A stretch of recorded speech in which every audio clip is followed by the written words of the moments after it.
All right, so today I'm going to do something very simple, but this becomes like a foundation for when you have to do more complicated bits with either embellishing architecture sometimes, or maybe even anything sculptural, which will have a relief.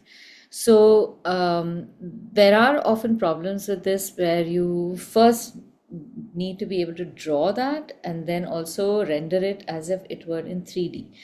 And the best strategy to draw anything complicated, like say you've got a Gothic window or some kind of pillar which has got this complicated acanthus leaf capital, it is always daunting when you see that image first, or you are in person in front of it first, because you don't know where to begin, you don't know how to see it, and you don't know how to translate sculptural lines into two-dimensional lines, or in one sense just a single dimensional line. So I want to just take these two small bits which are sculptural and show you how we can convert this into what can appear three-dimensional.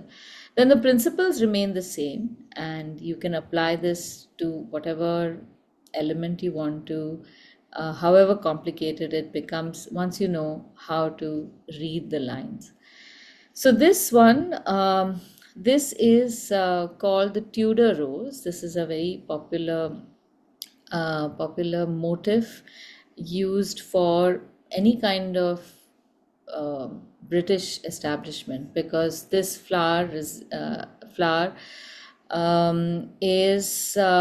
was designed when at the end of, I think, that 100 Days War, when two families came together after they had literally killed everybody off. The last two people decided, you know what, let's just get married. And they got married, and it is very Game of Thrones kind of thing. So the internal rose is one color and the external rose is another color. Yeah, this was the War of the Roses actually. And one is white and the other one is red. And this then became the symbol for the two families coming together. That's the history of the motif. And you will see this motif in many, many places. You will see it as stained glass windows, you will see it in jewelry, you will see it in friezes like these, sculptures, maybe even wall decor. So when we make this, it's fairly simple. Wherever you see the hard line is the line that we have to draw. Once you have drawn that line, we just have to shade it. Now, I know it sounds very simple, and very often when I have said this, or many students have said, "Oh, okay, but how do we start with the drawing bit?" So there is a little bit of proportioning that you need to keep in mind. And I like to start off with a little bit of understanding of the internal geometry of any form that we confront. So in this case, we have a certain proportion of the between the central part of the flower.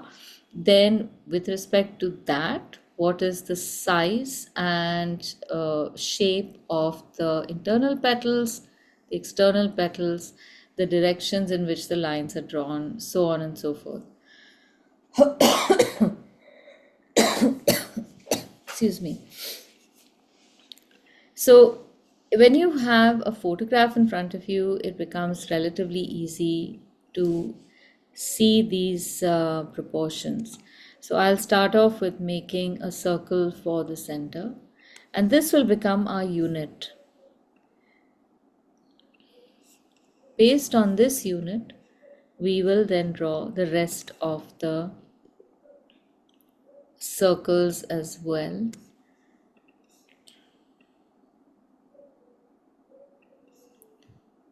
And you'll start seeing a certain relationship between all these elements.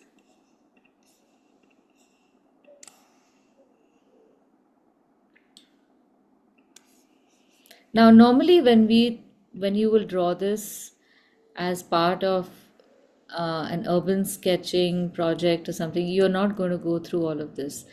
Why I'm doing this right now is because this is the class in which you learn to see these things, so that when you have to make it on a wall, maybe you know how to proportion all these separate elements. Otherwise, very often this internal circle becomes too small, the petals become too wide, something or the other can go awry.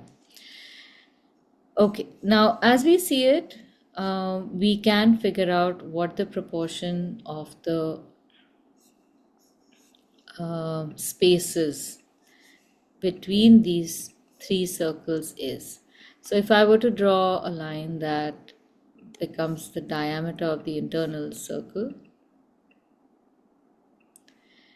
I can use that as a unit measure and measure the rest. So the second circle is about 3/4 more than the diameter of the internal circle. Why I say 3/4 is because this is at half. This is the half point of the line, and then you have maybe half over there, a little less than half over here. Add this 3/4 to the diameter, and that's what will give you the second circle. Just take this further, and you know that a little more than that. That little is enough. You don't have to know whether it's a fifth or a sixth or something. That is like splitting hairs. You don't have to go into that much. So that gives us the proportion. So you have this as a diameter, this plus 3/4 is the next circle, and maybe that 1 plus 3/4 plus a little more than 3/4 is the last circle. Now once we draw that, we need to identify the placement of all the elements. So we start off with just the first row, and you will see that in this place we can easily identify maybe placement of the lines based on the clock face. So you can say this is at 1 o'clock, this is 11 o'clock, this is 6 o'clock, maybe this is 8 or somewhere a little above 8, and this is maybe 4, a little above 4. Easy division. It can't be exactly 4 and 8 because then we will have we would have to make 6 parts of the flower. So there's got to be a little fuzziness over here. Once you've drawn the central petals, the first row of petals, exactly in the middle of those petals is where we draw the next line and the separation between the petals of the external circle. That's it. So it's as simple as that, and it's nice to see the geography first. Sorry, not geography, the geometry first, to be able to plot all these points. Then the drawing becomes much easier and a lot less intimidating. So I'm going to share this with you, and we will make our drawing based on these parameters.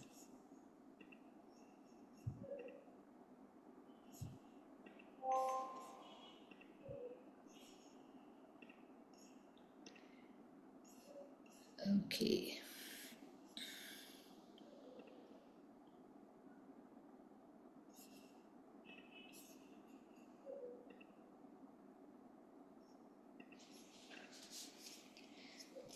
So the best bit about understanding that geometry is that we can decide how big or how small we want our picture to be. So let's say we want our flower to be about this big. You can already decide on the spacing that you want to leave by just bouncing your pencil around and trying to see the object almost through invisible lines. So say if I make a circle this big, I'm not drawing the circle, I'm just making a circle in the air you start seeing it, and then you see this distance, and you can start maybe marking a distance of the same length, and then make a dot a little closer, and then see this distance and make a dot slightly more than that. So this exercise is paramount. Not many people engage in this, so you'll end up touching pencil to paper and start drawing, and then you feel, wait a minute, I need to assess this over again, and then some adjustments are made. So better than that, make these lines in the air. And once you have some idea, I want you to draw very loose lines right now. Don't draw a firm circle. Make those lines. So I have made the circle line, then I have made the diameter, cutting the diameter into half like this, and then mark at the 3/4 point. Then measuring with my fingers, I take it out and mark the next point. Now making this circle can be a challenge. So what I recommend is rotate your book and check that you are indeed making a circle that's evenly a circle from all sides. Now we need a distance that's slightly more than that. This should do.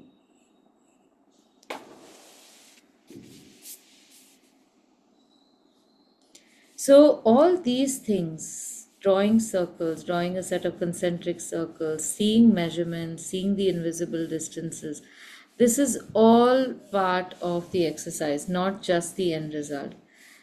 And when you do this as maybe part of a larger project, all this will be done mentally. You won't have to do this for, imagine a pillar over here and there's a tiny little Tudor rose. You won't have to do this whole exercise there, because you will know exactly how to plot those lines.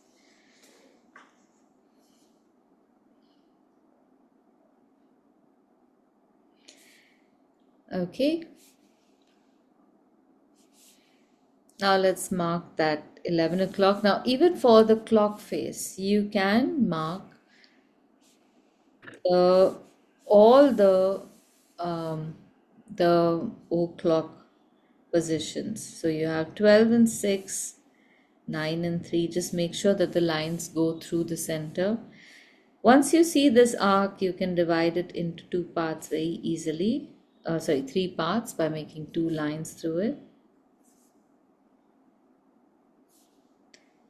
And I have often done this. Just make that clock face. It's easier to mark all 12 points, and then you can decide where you want your line to be. So maybe 11 might be too close. I could draw a line somewhere over here, and then a line over here, not 1 o'clock. And then maybe 8 o'clock is actually more suitable. And so is 4 o'clock based on the reference image. And 6 o'clock, of course, is understandable. Now, even at this point, even though you've made these lines, you need to reassess. You need to see whether these spaces are even, and also these spaces. Okay, just give me 1 second.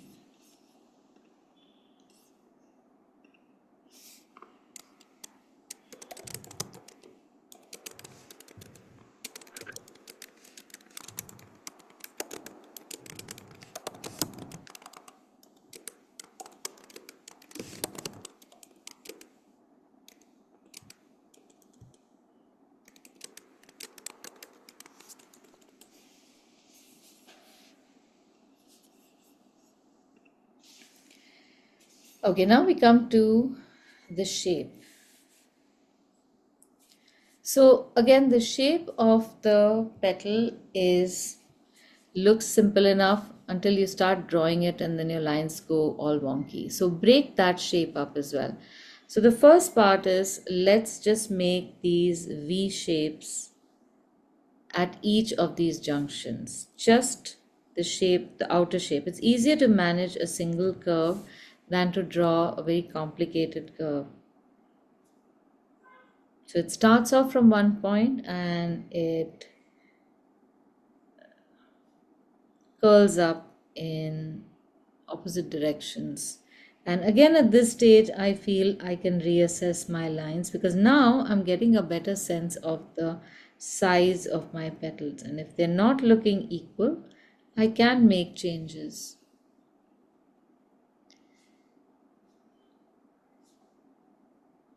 So the point at which the lines turn need to be the same throughout. So you start seeing the same kind of negative space between the petals. And once you're satisfied with that, we just make a curve at the middle, at the center of these two curves.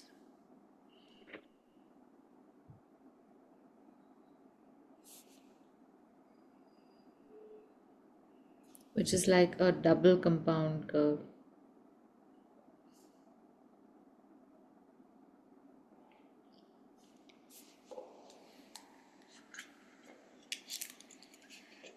Now at this point again, you can rotate your picture to see that you have made everything even from all sides. And also you can use an eraser to remove the lines that are inaccurate.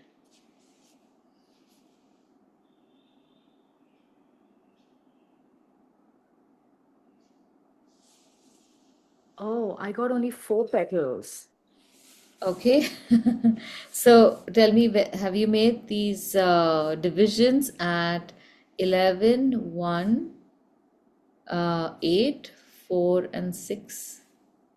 I did the 12, 6, 3, and 9, and then I made divisions between them. Uh-huh. And then I think I missed the divisions. So what we did was make all the 12 divisions first. So Got it, got 12, it. 6, 9. Then make 1, 2, 4, 5, 7, 8, 9, and 10, 11. And Got it. after you've done that, the divide that into 5 parts. So the one at 6 remains, and 11 and 1 can be adjusted a little bit. And then you have 8 and 4. Okay. Okay. Now, what we have to do is in each of these petals, the structure is slightly modified. So while we have made a petal like that, I'm going to show you in one petal at a time, and I'm going to change my pencil for that. So I've erased the petal that is towards 2 o'clock here. And while I have this one shape where all the petals are connected to each other, if we look at the reference image, they are not really connected. So there is a gap in between, and we have to create that gap. So there is an internal line. So I'm going to draw a line that goes inside. I want you to just observe this so that you can see what I've done, because once I've done it, you might not be able to tell. And take this line on the inside, and then I have a line that goes not from here but from a little higher, that comes from outside this petal, from here a little higher, and goes around. So it's not a circle, it is slightly flattish, but this is what will give us that three-dimensionality on each petal. So if I were to repeat this on all the petals, I will start getting a much more distinct line. And often when you see a sculptor, they will have a design that's made like this. So all the lines have been marked out where they have to create a different edge. Aditi, are you using a different pencil for the marking? Yeah, so I'm using a mechanical pencil for this just so that I can make a sharper line. But you can use the same pencil if your pencil Okay. is sharp enough. Okay.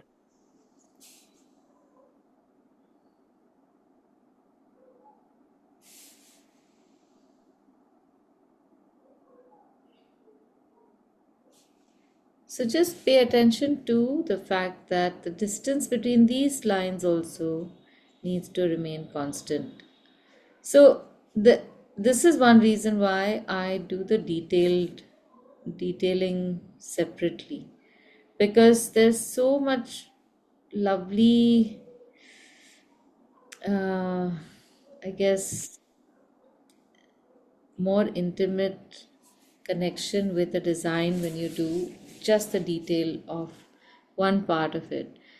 And often you don't get to do that when you're making a design like that as part of something larger. So you miss out on this fun.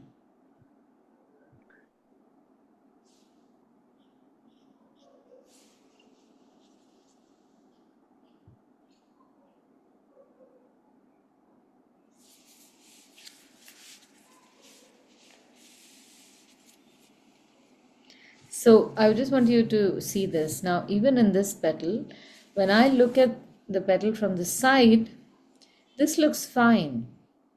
But as soon as I turn my book, I can see that it is straighter here and more rounded here, and the petal is not symmetrical. So our eyes play tricks on us. When you look at something from one angle, it seems fine. And then when you see it from another perspective, it can be supremely wonky.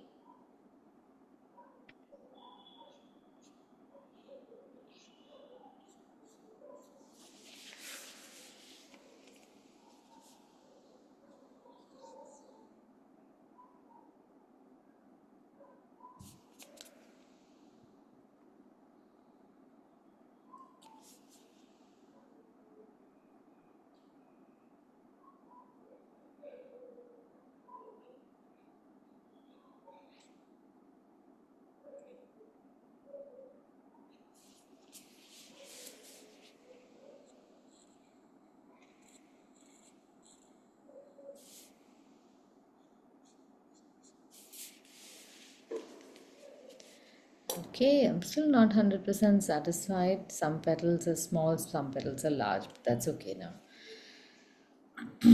I will go with this.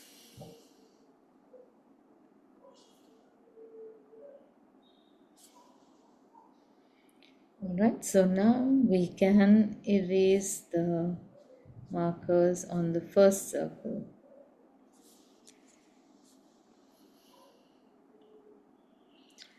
Now, to make the dots in the center, there is some kind of weird structure that they have made. We don't have to repeat the same. You can just make concentric circles, or no, or I guess rows of concentric circles in about the same proportion as we see. So, from the absolute center to the outside, we need at least uh, two and a half. So it will be one circle in the center surrounded by six circles to get a nice even form here. And then you will make circles in the middle of those. And then maybe in the middle of those. And then towards the outside, you will only make maybe oval shapes like that.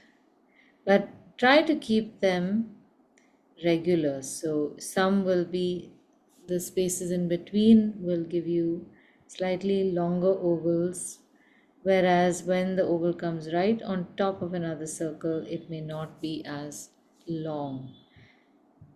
Whenever you have designs like these, there is a certain consistency of pattern that helps to make the design look regular.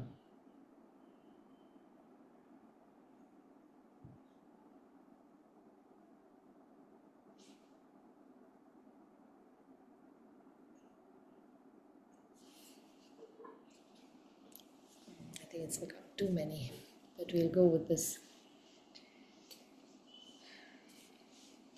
Now we repeat the exact same thing on the top, but this time it will be a lot easier, where you can mark two lines on the top of each petal the same distance apart.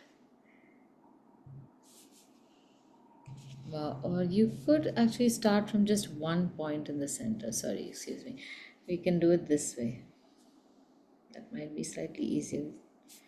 Mark in the center.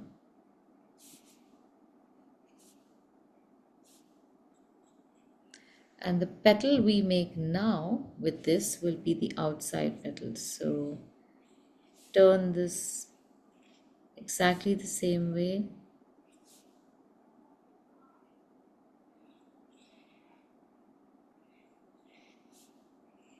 You should know though, when they do this professionally, nobody sits and makes this freehand. They will draw this as one petal with the right proportion and then trace it literally with tracing paper. So please don't think that professionals are able to do this without the aid of any kind of technology. They can theoretically, they should be doing it theoretically, but they wouldn't bother because it takes too much time. Okay, now in my case, I feel my outside petals have become too flat, so I'm going to take the liberty to go a little outside of my existing circle. And because my first row of petals was not exactly even or not exactly equal, the subsequent rows are also going to have to suffer that fate. So this petal is going to be slightly bigger than maybe this petal. That let's just go with it. Now that we have made the outside, the inside can be made like we made the earlier ones, where again you mark the line from the side, and this time if you want you can also mark the center with a curve like so you can make sure that you get that dip right in the center of the petal, and then you join the outside rather than starting from one point and making this shape. When you get to bigger and bigger shapes, you can break up the form into small pieces.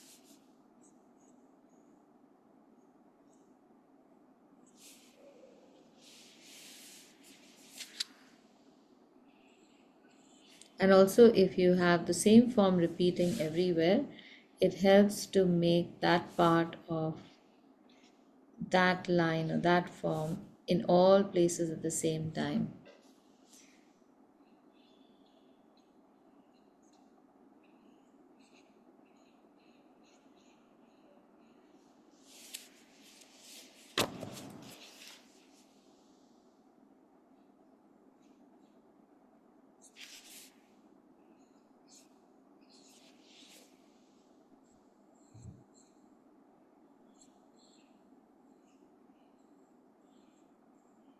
Aditi, are your daughters also studying art?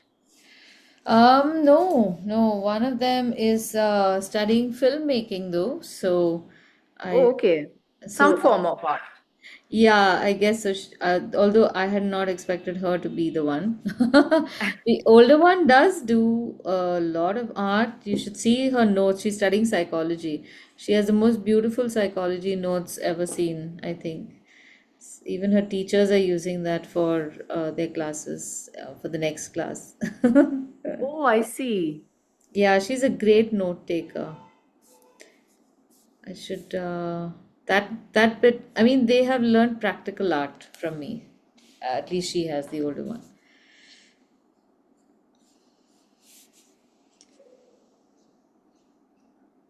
You both did some conference, remember, where the Yeah, talk was going on and both of you were drawing on the whiteboard. yeah, The yeah, yeah. So she points helps me. that was She helps me with projects like that. Yeah. Okay. Now the last bit is just drawing this triangular shape on the outside. There is a little gap over here which I've just ignored now.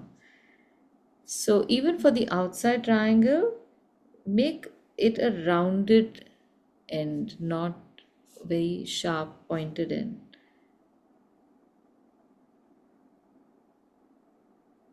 So draw a V shape without its base and then just round it off.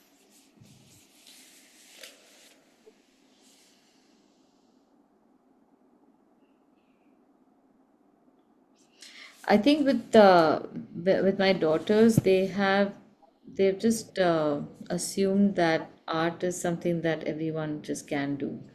So they've not taken it too seriously. I don't know if you guys know the story of when my younger one was in kindergarten, and she comes one day very triumphantly and says, "Mama, I have to tell you something. Did you know you don't have to make pictures for all of my projects? Because all the other mothers go to the corner store and buy stickers.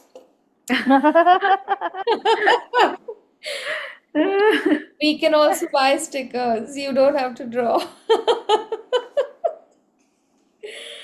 Oh God, it was so precious. I loved it. but that happens, Aditi, when there's something is happening in your family, like everyone does it, then you don't seem to think it's anything and very special that you do. Exactly. Like in Yeah. my dad's family, everybody is good at drawing. Uh-huh. So I grew up thinking that it's no big deal. Everybody can draw. Yeah, it's very So true. You grow I up, used to find it very strange when people said, "Oh, but you draw so well," and I used to think that, no, don't this is. you? Yeah, exactly. Uh, Yeah, that's true. That's very true.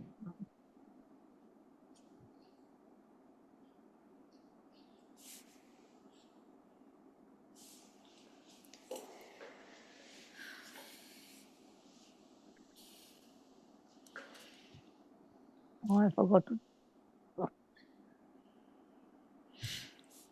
Okay.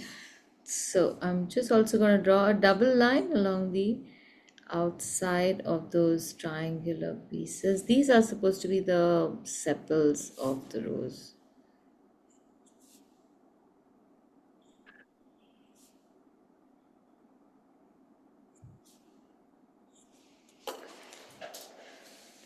So while you're finishing, I'll let me try and see if I can find the page on the Tudor rose that I've made.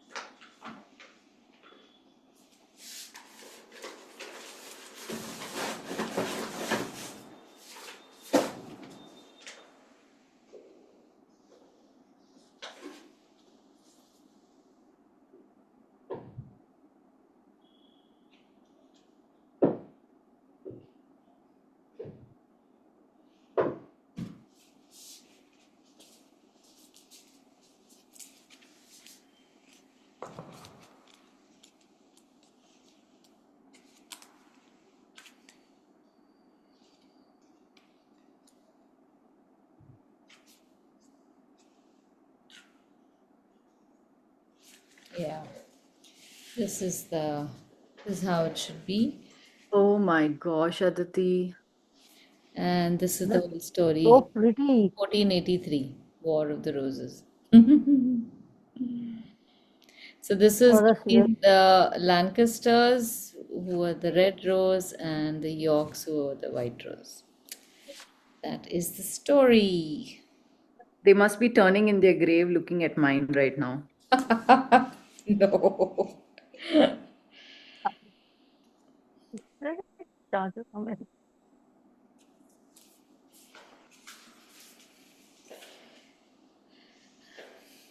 Okay.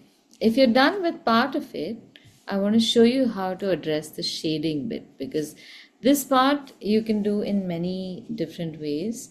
So what we've done essentially is made a line at every part where there is an edge between surfaces. So you have one kind of surface on the inside of the petal, then you have the edge, and then you have another surface for the outside of the petal. And according to how that surface is, we will have a certain shadow based on the light source, of course. So if you look at the petals closely, you will see that each of them has a different kind of shadow, but largely we can we well no. What we do see is that they all have the same depression, the same kind of light falling in the same places, but individually each of them is different. And that is what will make the picture look more believable. So, for each of these, we should address the shading individually. Let's say if we take this petal that is pointing towards 11 o'clock, we have a shadow along that undulating edge, but it doesn't go all the way, you see. Over here, it stops, and that shadow then comes onto the adjacent side along the edge of the internal petal's edge, and then it stops again over here. So you can perceive that there is a depression here, then there's a bump here, then again a valley here, but the light falls on this side of the valley, and its mirror opposite is on the right hand side, where that part of the valley which is dark on the left is lit up on the right, and that changes from petal to petal. So you just need to identify these spots and shade it. So I want to demonstrate how the shading can be done. The outside petal practically has no shadow except on the edges over here. Okay, so I'm going to focus on one petal at a time to get this shading done. And I promise you it's super fun. You have to just be very patient about this. So when shading, the first thing to do is you use a combination of a sharpened pencil, something as sharp as this, and a slightly blunt pencil. A sharp pencil can give you too many lines, so you don't want the lines, but you do want a sharp edge. So hold your pencil a little far away. If you hold it too close, your line of attack is very upright, and that can more often give you lines than a shade. So let's say I start shading with this. In the section where I know there is a shadow, I'm barely touching the paper, but because my pencil is a 6B pencil, it's going to uh, leave a lot of graphite, and I will shade it in the lightest tone and then go over and over it again till I'm satisfied with the tone that I create. And because this is a blunt pencil, which I'm deliberately using so that I don't get lines and I get like a blur, at some point I will have to shift to the sharp pencil so that I can get to the edges. Like over here, there's a little white spot. I can get to the edge very carefully.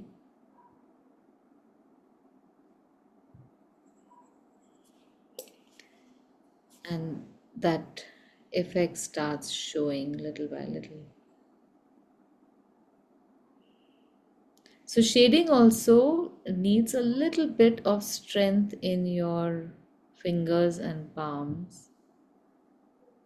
And if you feel that while you're shading you are leaving some spots, then just continue to do that and then come back and fill in the blanks that you feel uh, are spotty.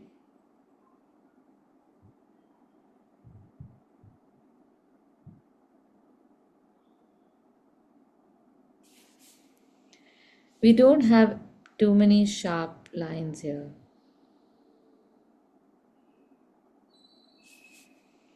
And now for the inside. Now what we have drawn is the edge between these two surfaces, but there's also one more internal edge here where the shadow ends and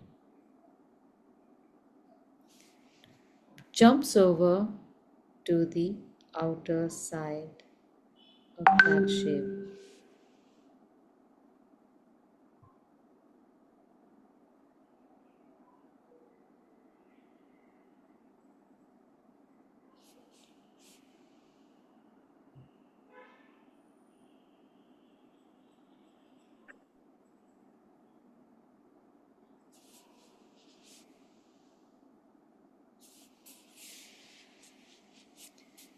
And then we also jump across to the outside of that petal and give that a little bit of a shadow.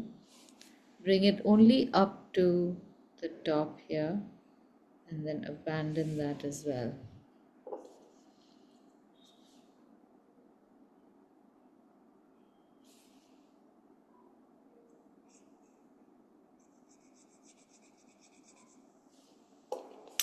So this difference between the dark, medium dark and light and then medium dark again is what will start looking three-dimensional.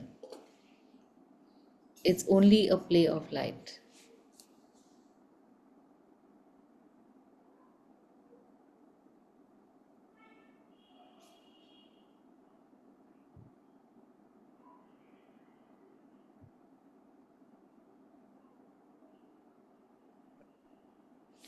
So move your pencil very softly on the paper, just barely touching. But even if you feel that nothing is happening, there will be a little graphite that will be rubbing off on the paper.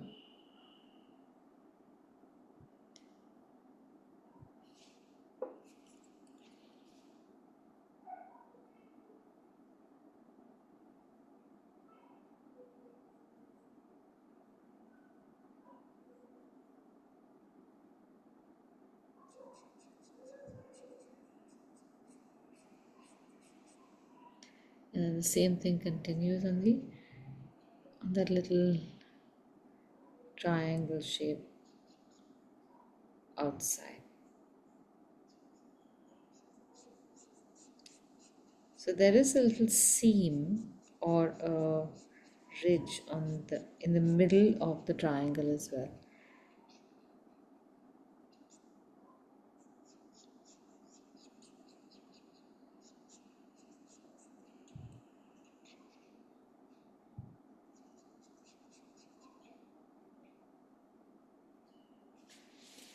And I'm thinking we can accommodate that bit as well. Why should the poor thing look so untidy? Okay, so here's my modification, giving one nice triangle to that seam in the center.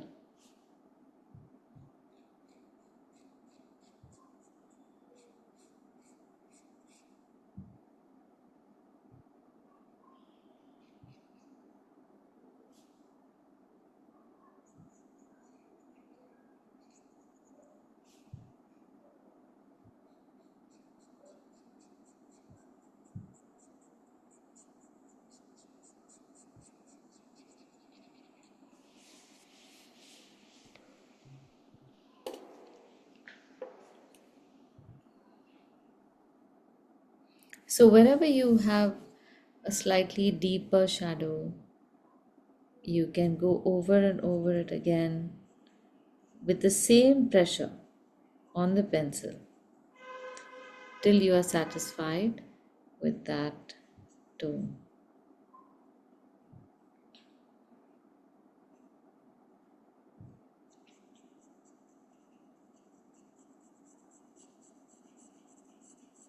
And there are at least four tones that I can tell exist between just in this one part.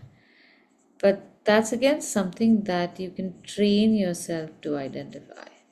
You will start seeing more acutely the more you do this exercise.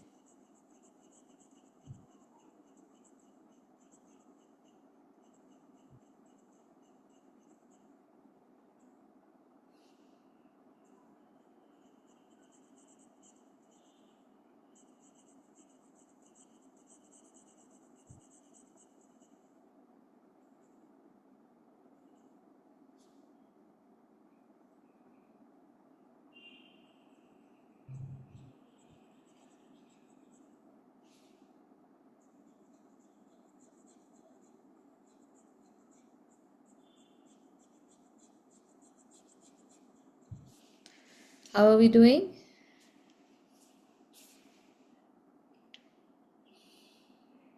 Mine's looking nothing like yours, but I'm persevering through it. Okay, that's good. That's all.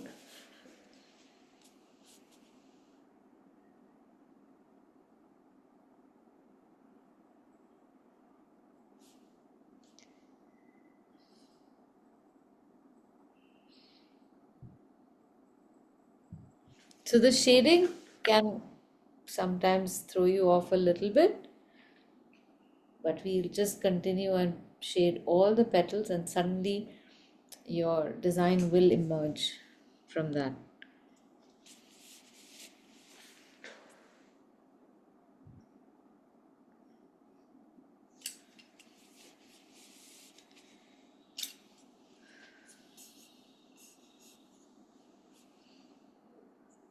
The best thing about any shading exercise is that at least I find it very soothing, because it's just like a modest pencil with which you can create so much,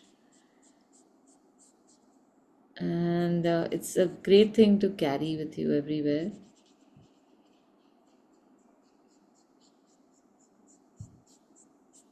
Not too much paraphernalia. You can practice this everywhere you go. Just shading practice.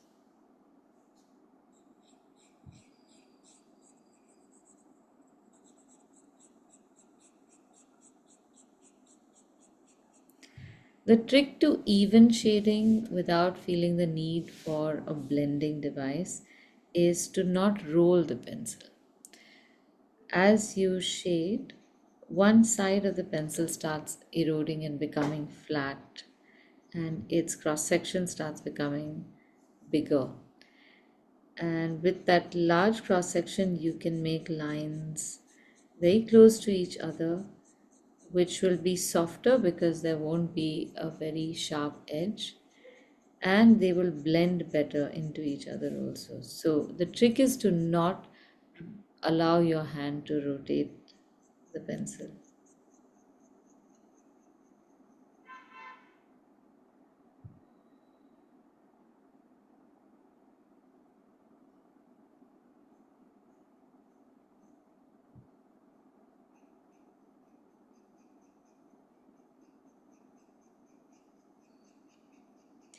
But remember to keep looking at the reference image. Huh? Don't stop looking at that. Because while again we have drawn this line, remember this is just the edge, and the shading is not necessarily touching the edge every time. It's a little inside the edge on a few spots.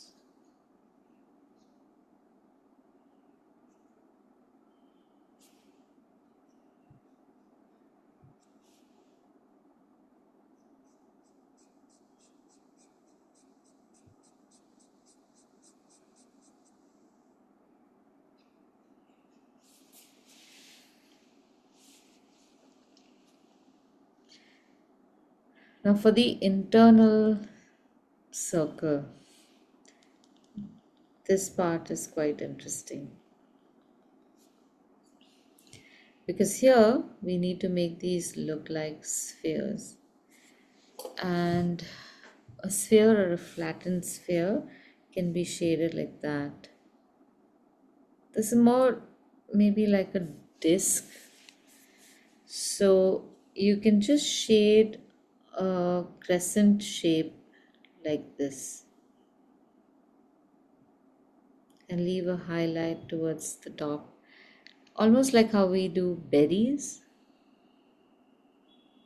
and then along the bottom edge like this.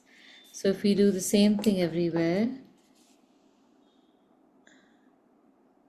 just a little crescent shape along the bottom edge, that should give us the that should simulate the effect of bead-like structures.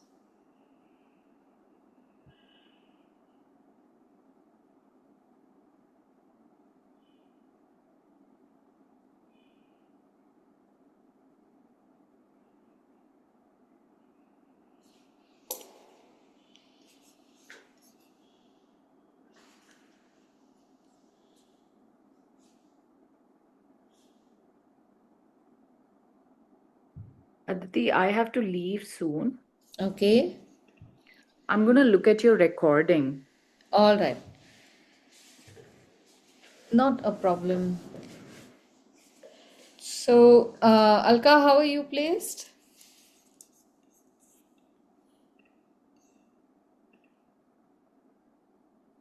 Yeah, I'm okay, except that my phone is running out of charge. I'm at Okay. 15%. Okay, so what I'll do is I will make a separate Yeah, recording of the process. I'll just make a yeah, okay, process fine. recording, and Yeah, then I will share that separately. So you can, okay. this part will be the drawing bit, and then that part can be the sketching, Saving bit. the Okay, shape. fine. Yeah, Okay. okay. Okay. Thanks, Aditi. I'm going Okay. to read up on the War of the Roses now, though. Yeah, yeah, you should. It's good fun from a design point of view. Thanks, All Aditi. right. Okay. See you. Okay. Thank See you. you. Bye. Bye-bye. Bye. Bye. Bye. Bye.